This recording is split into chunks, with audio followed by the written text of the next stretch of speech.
kovinsko posodo nalijete nekaj zelo vroče vode. Posodo malo pretresete, vodo odlijete in jo zaprete. Kaj se zgodi s posodo, ko jo poškropite z vodo?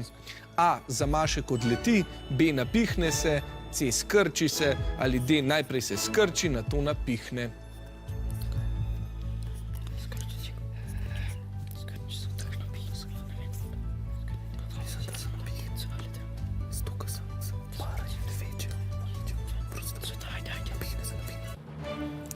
Aha, vijoličasti, vi pravite, da se napihne, rumeni pa, da se skrči. Če ste se vedno spraševali, zakaj v kozarec za vlaganje naliti vročo marmelado, sledi znanstveno pojasnilo. Jasna, izvoli. Ta eksperiment je zelo preprost. Vse, kar potrebujete, je kanister, škropilka, krpa, posoda in pa grelnik z vodo. Kljub temu pa ga delajte ob spremstvu odraslega, saj bomo imeli opravka z zelo vročo vodo. Najprej bom vročo vodo nalila v kanister, takole. In s tem, ko nalivam vodo v kanister, se začenja segrevati tudi zrak.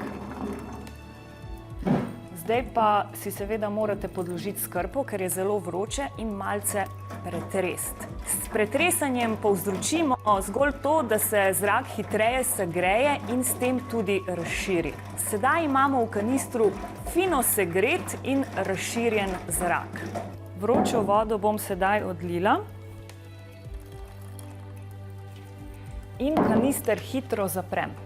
Če bi pustila kanister odprt, bi zunanji zrak vdrl navznoter in bi se tlak izenačil.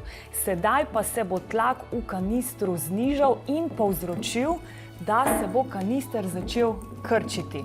S špricanjem pa to zgolj pospešimo.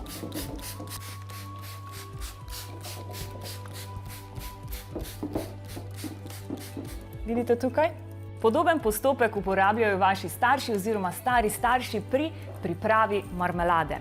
Noter nalijejo vročo marmelado, potem pokrovček zaprejo in hitro obrnejo.